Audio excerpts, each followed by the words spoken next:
the church say about same-sex marriage?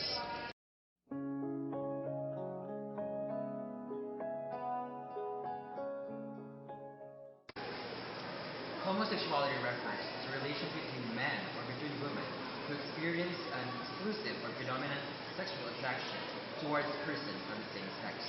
It has taken a great variety of forms through the centuries in different cultures. Its psychological genesis remains largely unexplained.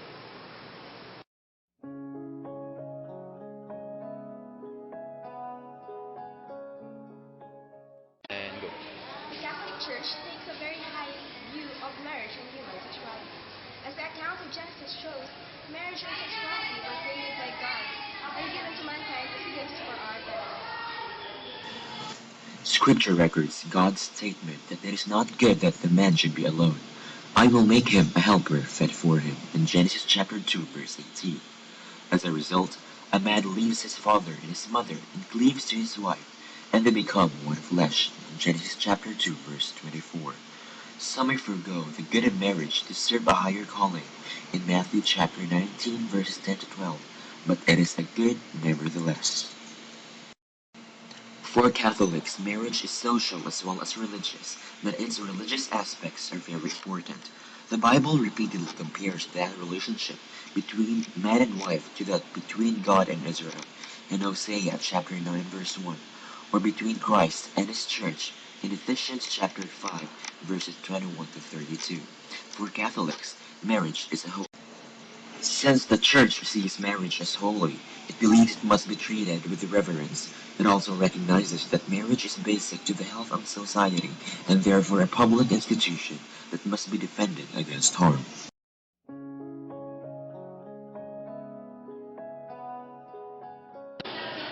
It is not marriage. Calling something marriage does not make it marriage.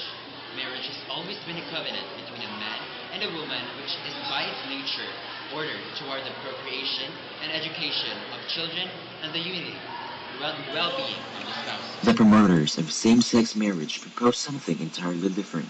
They propose a union between two men or two women.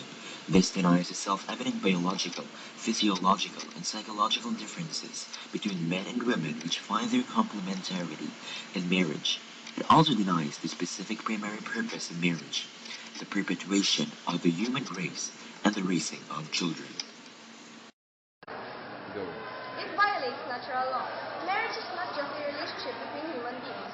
It is a relationship rooted between human nature and thus governed by natural law.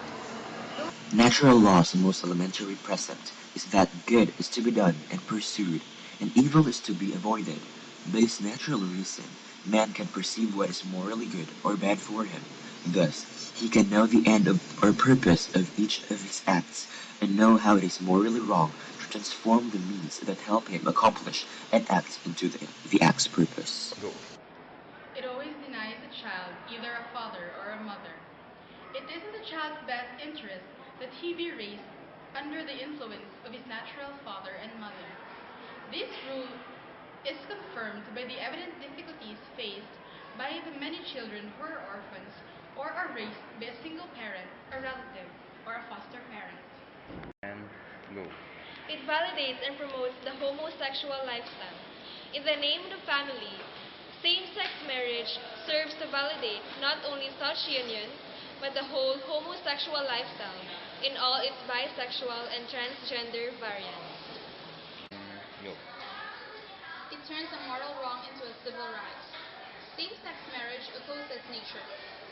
Two individuals of the same sex, regardless of their race, wealth, stature, erudition, or fame, will never be able to marry because of an insurmountable biological impossibility.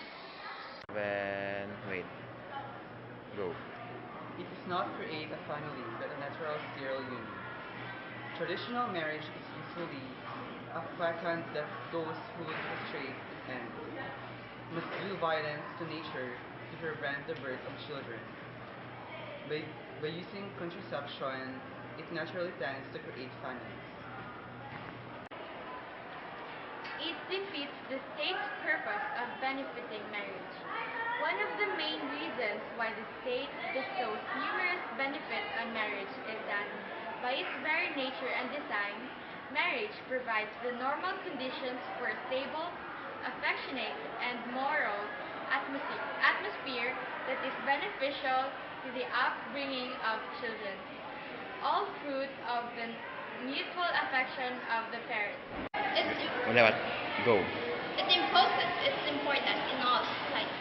By legalizing same-sex marriage, the state becomes its official and active promoter.